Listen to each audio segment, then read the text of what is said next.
agora, porque o Sanaflix veio para mudar o jeito como você estuda medicina e mudar para melhor. Primeiro, você pode confiar na gente. Nós somos o maior projeto de educação médica do Brasil. E não é só porque temos estudantes em todos os estados brasileiros e em 10 países no mundo. Nem porque tem estudantes de medicina em mais de 300 faculdades do Brasil usando o Sanaflix. É porque temos uma equipe de mais de 150 pessoas trabalhando para melhorar a qualidade do seu estudo e a maneira como ele chega até você. Nós nascemos da vontade de revolucionar a maneira como você tem acesso à educação médica. A gente acredita que o valor que você dá para a oportunidade de estudar com a gente é o investimento no profissional médico que você vai conseguir ser. Por isso, é importante que você possa acessar a gente de onde estiver. Por exemplo, se você precisa usar o Sanaflix além do desktop, desenvolvemos o nosso aplicativo. Assim você pode otimizar seu tempo aproveitando o nosso material de qualquer lugar e com o mesmo conteúdo. Afinal, quem estuda com a gente sabe bem o que a gente tem de bom. São mais de 700 resumos para você fixar o que aprendeu, 300 fluxogramas para te ajudar a conectar os assuntos, 700 mapas mentais para estudar de forma ativa e, claro, mais de 1.600 videoaulas para assistir quantas vezes quiser. 4,5 de 5 é a nota geral das aulas por nossos estudantes. Elas são dinâmicas e objetivas e estão sempre melhores. Temos uma preocupação especial em aperfeiçoar a metodologia e a didática da nossa equipe de professores padrão USP. Eu acredito no Sanarflix e eu invisto meu tempo na preparação das aulas porque eu lembro de mim. Quando eu estava no quarto ano, eu tinha a disciplina da reumatologia que era muito difícil, eu quase bombei. Eu fico pensando, se eu tivesse a Aline para me explicar artrite reumatoide, com certeza aquela prova teria sido bem mais fácil. Quando eu comecei a entrar na área do ensino, eu ficava maravilhado, velho, eu consigo impactar positivamente na vida de diversas pessoas de uma vez só. O número de pessoas que eu estou impactando, velho, que eu estou ensinando e capacitando eles para que eles vão e na extremidade lá possam ajudar as pessoas e melhorar, sabe? E fazer um atendimento adequado, fazer um atendimento bem feito. Isso é sensacional, velho. Isso é muito reconfortante. Estudar medicina não pode ser caro, tem que ser fácil. Aproveite nossos planos e assine agora. A partir de R$19,50 por mês você pode ter acesso a todo o conteúdo sem restrições. E se você ficou ainda na dúvida e quer fazer um teste, fique à vontade. Experimente o Sanaflix por 7 dias agora. Olá, sou Ricardo Graciano, neurocirurgião. Primeiramente já agradeço o convite, né, e tenho certeza que o congresso vai ser um sucesso. Parabéns aos graduandos, né, pela iniciativa. Então, assim, o que eu decidi como tema é algo talvez que poucos colegas dominam ou gostam de falar, afinal não é uma área que a neurocirurgia ainda tem tanto contato, ainda absorveu dentro da própria formação do neurocirurgião, mas que a gente vê que ao longo dos anos provavelmente isso acontecerá, né? Então vou trazer um pouquinho sobre escoliose. Então, o que eu devo saber? Então, informações relevantes, porém básicas, no sentido de que os futuros médicos e quem sabe até futuros neurocirurgiões acabem se interessando, né, através de conceitos primordiais. Então, assim, o que eu esquematizei aqui na introdução é o quê? Por que falar de escoliose? Por que trazer esse tema num congresso de neurocirurgia, sendo que é um tema mais dominado pela ortopedia? Isso sim, a gente vai ver aqui, né, até na questão de pesquisas, como que isso se reflete realmente, o quanto eles já estão avançados, né, e estudam mais sobre escoliose. Vou falar sobre definição tipos, anamnese, exame físico, exame complementar, que eu acho que isso é interessante para vocês, futuros médicos. A questão do acompanhamento e tratamento, não tão específico, mas de forma interessante. E, no geral, um resumo aí com um caso clínico. Então, assim, quando a gente fala em neurocirurgia, né, vem uma grande opção de áreas de atuação e que ao longo da formação da neurocirurgia você vai traçando como meta ou como um interesse maior. Então, dentro do que eu faço, dentro das áreas, eu optei pela coluna, né? Lógico, a gente tem uma formação, né, que trata outras doenças, porém, a gente vai acabando criando um vínculo maior pelo que a gente gosta, que foi coluna. E a vantagem da neurocirurgia é isso, né? Vocês vão ver que ela atende várias áreas de atuação E a faixa etária de tratamento, ela vai pegar desde o nascimento, até antes dele, né, já com cirurgias até intraútero, até a faixa etária de idosos. Então, quando eu vim pesquisar sobre escoliose, falar sobre escoliose, primeiro me perguntei o quanto que a neurocirurgia domina esse tema e o quanto que a gente publica. Lógico, eu fiz uma pesquisa bem sucinta, né, bem simples, né, mas que talvez já tenha uma relevância, já mostra, né, efetivamente o quanto que a gente está atrasado ou a gente publica pouco nesse tema. Então, eu coloquei ali no PubMed escoliose em neurocirurgião. Você vê que basicamente veio 45 resultados e eu tentei mudar minha pesquisa e colocar ortopedistas cirurgiões. Aí a gente vai ver que praticamente 10 vezes mais de publicação eles lançaram, ou seja, realmente eles estão muito avançados nos estudos sobre escoliose. Mas isso impede da gente se aprimorar e desenvolver? Não, logicamente não. Existem vários artigos, né, mostrando isso, que cada vez mais a neurocirurgia está interessada nas deformidades espinhais e que a gente tem até algumas vantagens em relação aos colegas ortopedistas, né, não desmerecendo eles, mas a gente tem uma habilidade técnica muito elevada, né, e um zelo muito grande pelas estruturas neurológicas. Então, a gente quer priorizar bem essas funções.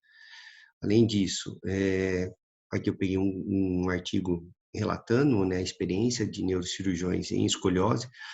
Lógico que a curva ela é longa, né, mas basicamente que eles concluíram nesse artigo que nós neurocirurgiões somos capazes de fazer com um resultado efetivo, né, principalmente na forma idiopática juvenil, que é a forma mais comum. Além disso, o que a gente vai vendo que logo, logo vai ter a questão da especialidade da cirurgia de coluna mesmo, então vai ser especialista em coluna. Eu acho que talvez vai ser uma área a mais de atuação ou realmente uma residência voltada só para as doenças de coluna, afinal é tantas doenças, então existem várias opções ou possibilidades de tratamento. E a questão, por que a neurocirurgia se destaca na coluna, né? Você acha que o paciente procura mais ortopedista ou procura mais neurocirurgião? Então, existem vários artigos interessantes nesse sentido. E aqui eu peguei um de 2018, que mostra que dentro do perfil de pesquisa dos pacientes, a maioria, né, boa parte, dá preferência para a neurocirurgia. Então, se isso tem estatisticamente comprovado, então é mais um motivo da gente estudar e aprimorar mais as cirurgias de coluna e tentar trazer cada vez mais as doenças, né, para toda nossa área de atuação. Então, agora vamos entrar no mérito mesmo da doença, né, da escoliose. Então, o que define escoliose, né? É a curvatura lateral da coluna no plano frontal. Ela tem que ter, por definição, mais de 10 graus, né, do ângulo de Kopp, mas a gente vai vendo que ela é muito complexa, né? Ela, na verdade, é um estudo tridimensional, ela não vai envolver somente a coluna, mas tem o tronco e acaba até interferindo em outras partes do corpo. Existem várias classificações, né? Geralmente, didaticamente, a gente divide em duas, que é a funcional e estrutural, né?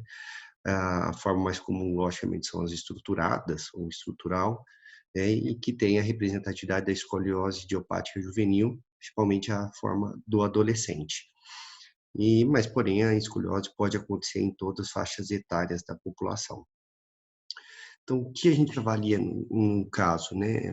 Será que nós, neurocirurgiões, temos uma acurácia, uma percepção na avaliação? Acho que sim. A gente trata de algumas doenças que cursam com escoliose, né? A gente vê isso em paciente em pós-operatórios tardios de correção de mielomeningocele, algumas doenças como neurofibromatose também podem cursar com escoliose, né? E também algumas doenças do próprio sistema nervoso central, principalmente nas formas neuromusculares, como a gente vê. Então, assim, na avaliação desse caso, o que a gente vai ver? tudo que eu estou falando é muito mais específico para a forma idiopática juvenil. Então, existe realmente um histórico familiar positivo para a escoliose dentro numa mesma família, para os pacientes que têm o diagnóstico de escoliose idiopática do adolescente. Então, existe sim uma herança genética, aumentando o risco de ocorrência da doença na mesma família. É importante ter a percepção de algumas doenças genéticas, lógico, dentro principalmente das formas congênitas, né, que a gente sabe que são crianças que podem vir a nascer com algum tipo de malformação, ou também algumas circunstâncias do nascimento, né, alguma distócia, né, alguma dificuldade no parto, que isso pode gerar uma paralisia cerebral e aí também isso ao longo do tempo, por conta da doença em si neurológica, também elevar a questão da presença de escoliose. No exame físico, que a gente vai ver? A questão basicamente das assimetrias, que são geralmente notados pelos pais, principalmente no desenvolvimento da criança ou do adolescente. E a questão dos caracteres sexuais também é importante, por isso a gente vai determinar, através desses caracteres, se existe uma perspectiva de crescimento, lógico, não é só os caracteres sexuais, existe a correlação com a idade óssea, que eu vou falar um pouquinho mais para frente, mas os caracteres sexuais, quando você vai examinar, é importante para você ter uma noção se existe já uma maturidade da criança, né, ou do paciente. Nos exames que a gente vai ter em mãos, basicamente o que define o diagnóstico é a radiografia de coluna panorâmica. O que a gente avalia, a avaliação da idade óssea? Qual que a gente mais usa em termos práticos? A classificação de Risser, né, que ela é de fácil aplicabilidade e basicamente ela vai pela ossificação, né, ou maturação da crista ilíaca, né, vou mostrar isso no raio-x mais ou menos. A tomografia é importante, a ressonância sim, mas é mais para casos isolados ou até para planejamento cirúrgico. Então, o que chama atenção nos sinais físicos, né, é a questão da deformidade, principalmente quando você vê a criança de costas ou adolescente, você vai ver que a cabeça não está centralizada, o ombro está mais alto que o outro, a escápula mais alta e proeminente, a coluna curvada, lógico, você vai ver esse espaço aberto entre braços e tronco, um lado do quadril mais proeminente. Então, isso vai se acentuando e isso começa a chamar atenção, e geralmente é por esse motivo que o pai leva até o cirurgião de coluna, né? Um dos testes mais simples, que já foi até utilizado muito em escola no passado, é o teste de Adam, que você pede para fazer uma flexão de tronco. Geralmente você vai ver o paciente portador de escoliose, vai ver que a escápula ela fica mais elevada de um lado do que o outro. E às vezes existe até aparelhos que medem essa diferença, né? Mas geralmente também a gente não acaba utilizando tanto na prática. O que a gente fala como raio-x panorâmico? O raio-x panorâmico é aquele que pega todas as curvaturas, ou seja, todos os segmentos da coluna, desde ali ó, da base do crânio, basicamente, até a altura da bacia, né? Ultrapassando o nível das cristas, né? Ilíacas, praticamente chegando até a região do pubis. E, lógico, também a questão no plano frontal, né, e no plano em perfil também para ver os segmentos, né, a questão das curvaturas, que também, como disse, a doença ela é tridimensional. E o que mais define o diagnóstico é o ângulo de Cobb. Existem os patamares de como se calcula isso, né, hoje em dia praticamente já existem aplicativos que fazem esses cálculos, lógico que você como especialista você tem que saber dominar onde está a vértebra superior, o limite inferior e começar a fazer os cálculos, né? Até então, a gente fazia isso com uma caneta ou com um lápis, né?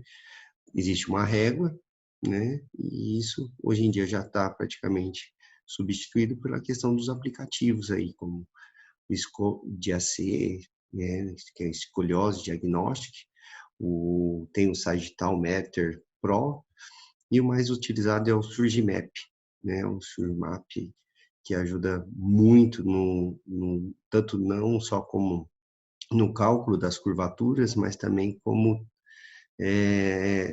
no planejamento da fixação e o quanto que a gente vai conseguir corrigir isso até uma noção prévia antes mesmo da cirurgia, quero dizer. Quando a gente fala em maturidade, né, sexual, então a gente coloca, o mais utilizado é os estágios de Tanner, que ele vai tanto para o sexo feminino como masculino, que vai pegar a questão dos caracteres da genitália, né, a questão da pilificação da região da genitália, e também a questão das mamas para as meninas e no sexo masculino a questão do aumento do pênis e da bolsa escrotal. Mas o que é importante ter noção desses estágios?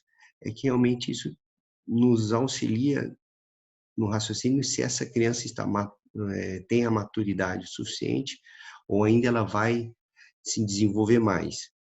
Afinal, a gente sabe que a escoliose ela progride com o passar do tempo, principalmente pela questão do crescimento.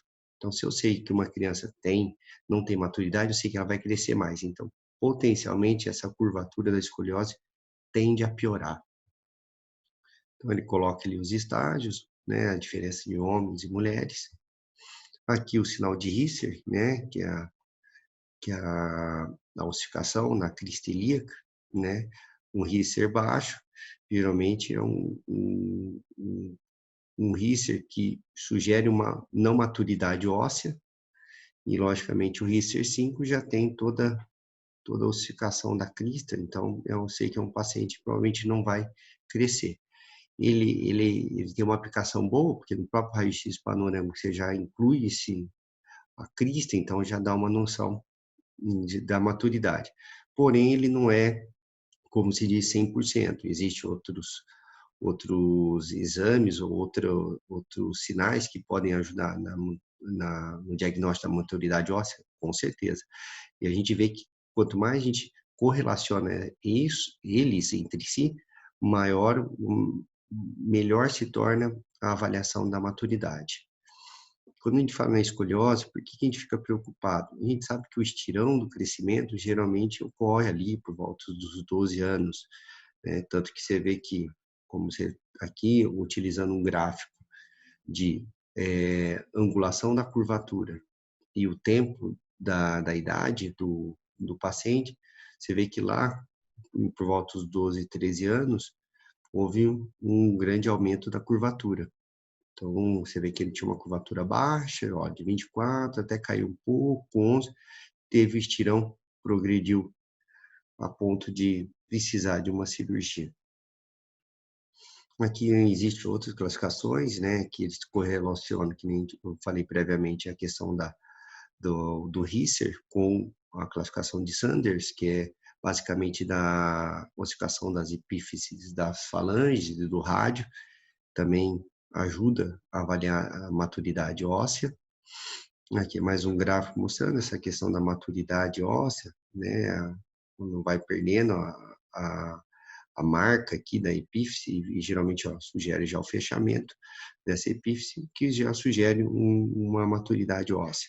E aqui um gráfico que tem a correlação do Risser com essa classificação.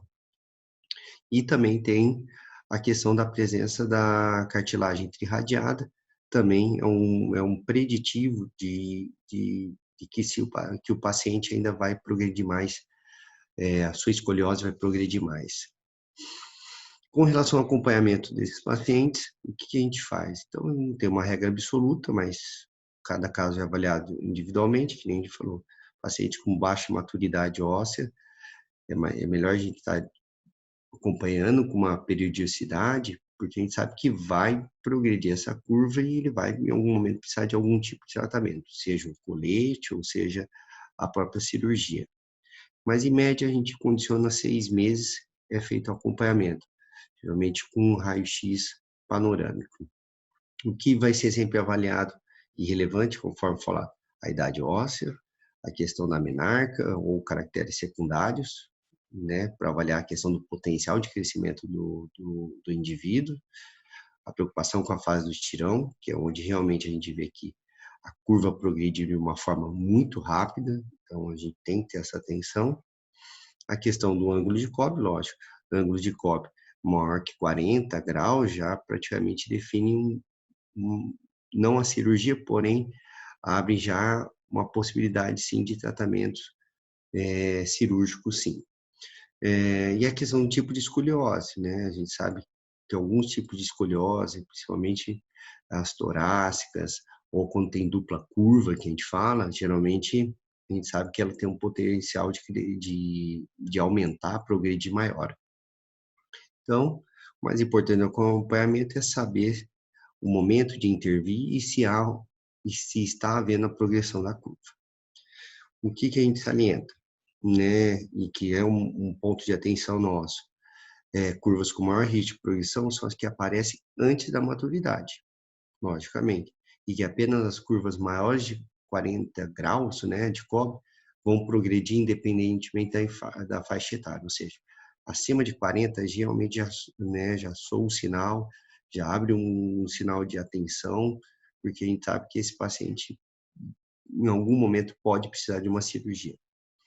As curvas menores, abaixo de 20 graus, elas são as mais comuns, se a gente for pensar, e dentro de progressão dessas curvaturas de baixo grau, né, apenas 3 adolescentes, isso é uma questão de incidência, do sexo feminino a cada 1.000, possuem uma deformidade que vai necessitar de tratamento com colete de cirurgia. Então, não, a cirurgia é importante, é necessária, mas a gente sabe que boa parte dos casos, as escolioses têm esse baixo grau e não vão precisar de cirurgia.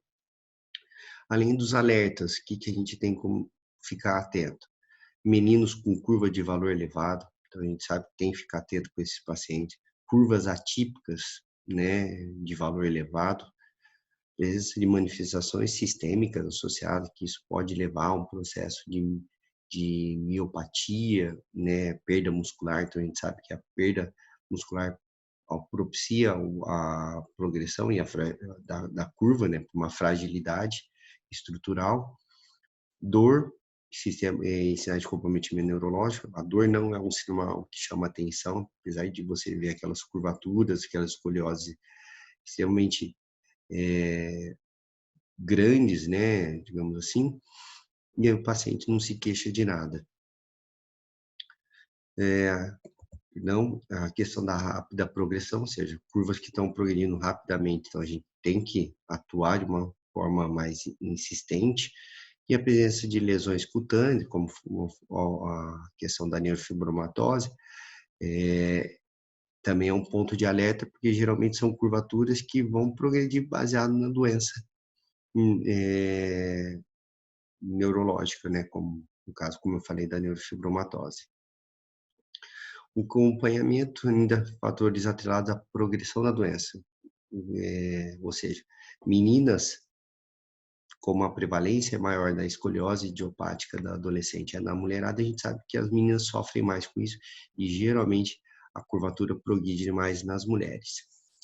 Logicamente, RISER 0, ou seja, não tem maturidade, então a gente sabe que é um paciente que vai ter uma chance enorme de progredir a curva porque ainda não atingiu essa maturidade.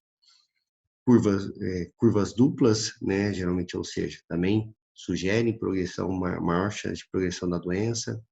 Curvas mais graves, ou seja, curvas com um grau de cobre maior, então sugere também uma progressão maior. Meninas mais altas também, crescimento muito acelerado na questão do estirão, então crianças que crescem muito no estirão também aumentam a chance da curvatura. E, ou seja, tudo que eu estou falando são fatores que realmente, cientificamente comprovados, eles estão atrelados ao aumento da escoliose. Baixo índice de massa corporal e a diminuição de massa óssea também. Com relação aos tratamentos, lógico, o fator fundamental é a identificação da forma da escoliose, né? E que a gente vê muito, né? Conforme eu disse, quando eu falei escoliose, eu estou falando muito da forma do adolescente, a juvenil, que é a forma mais comum, que chega até 80% dos casos. Então, são adolescentes que às vezes têm um estigma, sofrem bullying, então tem que conversar com a família, com o paciente, tem que alinhar as expectativas, tem que ter às vezes uma avaliação psicológica previamente, E, como eu disse, o que determina mais o tratamento são os tipos e a idade da apresentação. Na forma postural, né, ou funcional, que a gente falou, né, são essas, pela postura errada do adolescente, então, são curvaturas leves, então a gente sabe que RPG, fisioterapia, exercícios ajudam. Também é importante nessas formas avaliar a questão da escanometria, porque a diferença de uma perna da outra também pode gerar escoliose.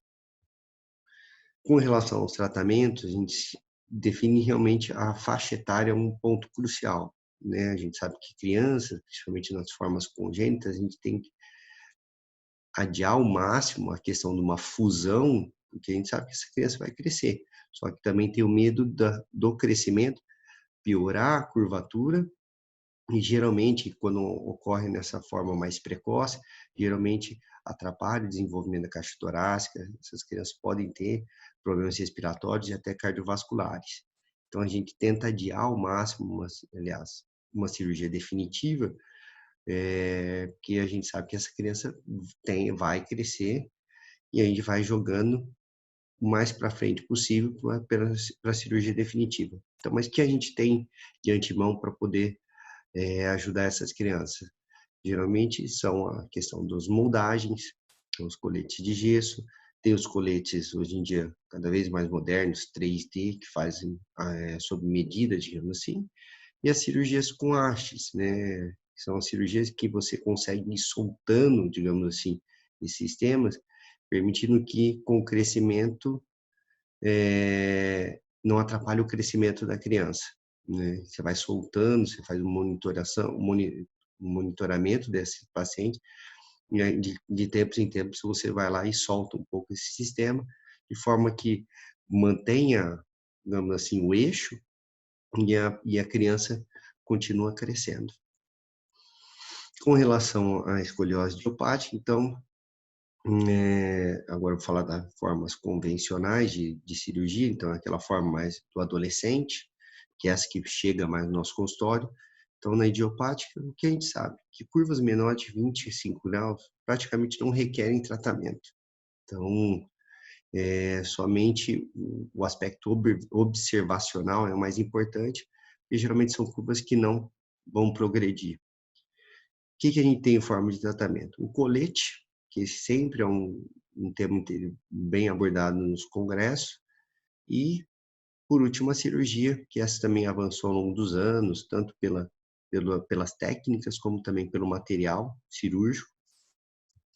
Então, com relação ao colete, existe vários, a recomendação geralmente para criança acima de 10 anos, antes do estirão.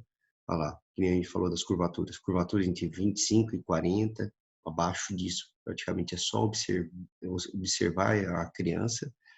Se menina também antes da primeira menstruação, a gente sempre avalia a questão da menarca, que é a primeira menstruação, porque a gente sabe que essas crianças, as meninas, geralmente depois que menstruam, o poder de crescimento dela se torna menor, mas que vai crescer sim.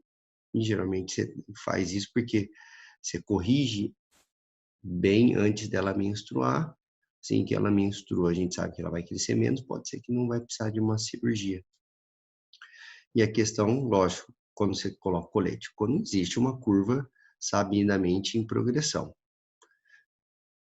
Quando a gente avalia a cirurgia, existem várias classificações, a mais utilizada no mundo inteiro, foi proposta pelo Lenk, que ele divide basicamente em 6 tipos e tem fatores modificadores, né, que isso, com o tempo da especialização, né, e muito estudo, vai se aprendendo, e isso se aplica na sua rotina para saber o que ele vai trazer de informações, para você saber os níveis de fusão, os níveis de fixação, até onde você vai chegar com o seu sistema de parafuso, né? Cirurgia definitiva, né? Não falei o nome, geralmente chama-se artrodese, que é a fixação com parafusos.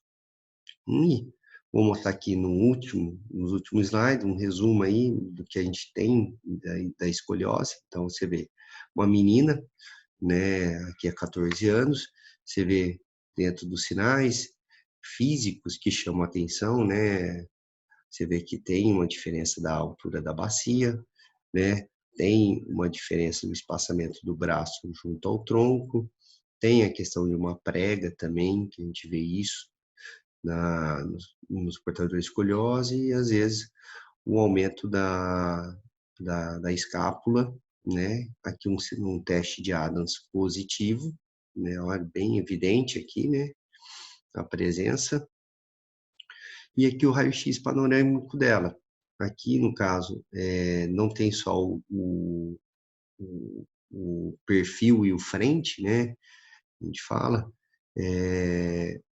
e também tem os movimentos de lateroflexão, né? Que é para a gente avaliar a questão da deformidade da curva, né? Se ela é rígida, se ela é estruturada, que são basicamente com isso aqui também entra no conceito da classificação de Lenk para determinar até onde que a gente vai fazer os níveis de fusão. Isso daí, essas imagens foram dadas pelo colega, pelo professor Dr. Elton, lá de Ribeirão Preto, e o Dr. Kelsey. E aqui, já um pós-operatório, né? Você vê nitidamente a questão física, como que melhora, né, esteticamente, para principalmente uma jovem, né? Então, psicologicamente, o quanto que ela sofria, e aí, diante de um resultado desse, vai ter uma vida normal. Aqui foi feita uma fixação, praticamente você vê que fixa desde a região lombar até a região torácica, né, foi fixada. Você vê que houve uma excelente correção da curvatura, comparado com o exame prévio, e aqui um perfil. Bom, galera, esse é o último slide. Espero ter ajudado aí com relação ao tema e à proposta do Congresso. E, mais uma vez, desejo sucesso, tudo de bom para vocês. Obrigado. E aos interessados, né, aqui é onde eu trabalho, existe um canal no YouTube nosso lá que a gente fez a campanha de conscientização, que junho o Junho Verde, é o mês de conscientização da escoliose. Então, lá tem uma série de vídeos com informações além do que eu passei aqui. Quem tiver interesse, só ir lá.